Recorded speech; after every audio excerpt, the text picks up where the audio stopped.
What if the valley you're standing in right now is not the end of your story, but the exact place where your restoration begins? Because from where you're standing, it doesn't look like that. It looks like loss. It looks like every prayer you've sent up has dissolved somewhere in the silence between you and heaven. You planned for a mountain and somehow ended up in a valley. And nobody prepared you for how long the valley could last, how dark it could get, or how lonely it would feel to be in a season that no one around you seems to understand. But here's what I need you to hear before we go any further. The valley is not where God abandons people. It is where He restores them. It is where He does the kind of work that cannot be done in comfort, cannot be rushed by impatience, and cannot be understood until you're standing on the other side of it. Here's what the valley does that no one talks about. It doesn't just challenge your circumstances. It challenges your identity. When you're in a prolonged season of loss, delay, or waiting, you start to redefine yourself by what isn't happening. You become the person the relationship left, the person the business failed, the person the door closed on. And that quiet redefinition is far more dangerous than any external pressure. Because the moment you start agreeing with the valley's version of you, you stop expecting the restoration that's already in motion. The valley wants a confession. It wants you to say, "This is just who I am now. Don't give it that." When Hagar was sent away into the wilderness with nothing but a child and a water jar that eventually ran dry. When the water ran out in the desert, she sat her son under a bush, walked away, and said, "I cannot watch him die." That's not a faith failure. That's a human being at the absolute end of herself. But here's what happened next, and this is the part that should wreck you. But here's what happened next, and this is the part that should wreck you. The Bible says God heard the voice of the boy, not Hagar's performance, not her composure. He heard the cry she couldn't even bring herself to stay and listen to. And the angel of the Lord said to her, "What is wrong with you, Hagar? Do not be afraid."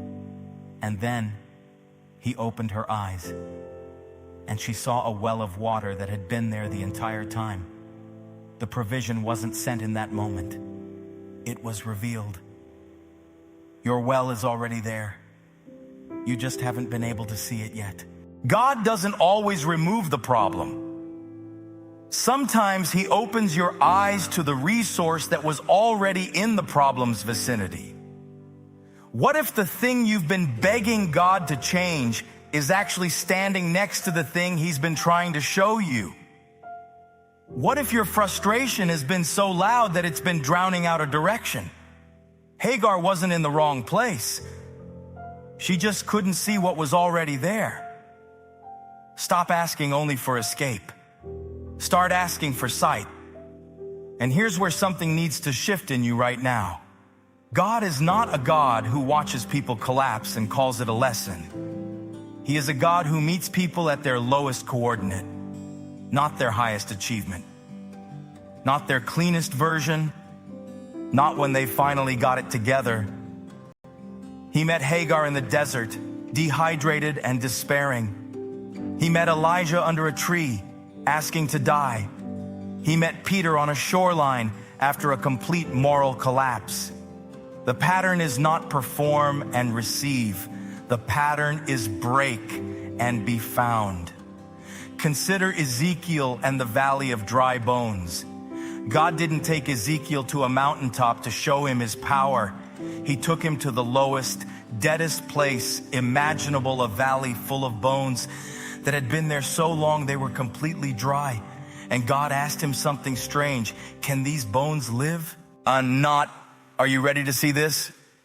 Not, do you deserve to witness this? Just, can they live? And Ezekiel gave the only honest answer available. Lord, only you know. That answer, that surrender of outcome, is what unlocked the miracle. God didn't need Ezekiel's confidence. He needed his obedience. Prophesy to the bones. Speak to the dead things, not because they look alive, not because the situation has shifted, but because you've been told to, and the voice that told you to has never been wrong. Here's your assignment, and it's not comfortable. Find the one area of your life you've mentally buried, the dream you stopped mentioning, the prayer you stopped finishing, the door you internally accepted as permanently closed.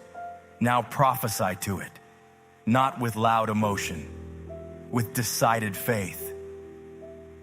Say, I don't understand the timeline. I don't see the movement, but I refuse to agree with the death of what God placed in me. That's not denial. That's warfare, and it changes the atmosphere of your valley. Stop waiting to feel ready. Hagar didn't feel ready. Ezekiel didn't feel ready. You are not going to feel ready. Restoration doesn't begin when you feel strong enough. It begins when you decide to trust something bigger than your feelings. Move anyway.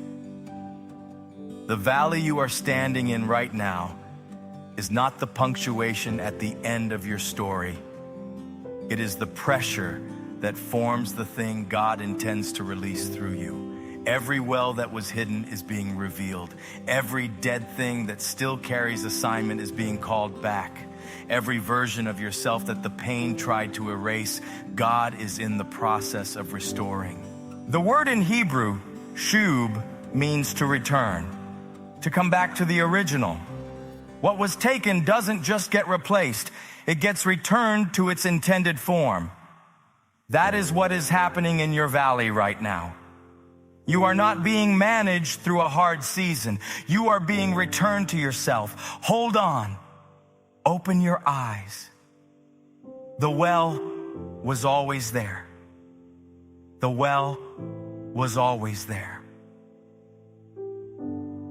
And I want you to sit with that for a second, because most of us have been so focused on what we lost that we never stop to look at what's still standing. You are still here. Your mind is still working. Your faith, as bruised as it is still breathing.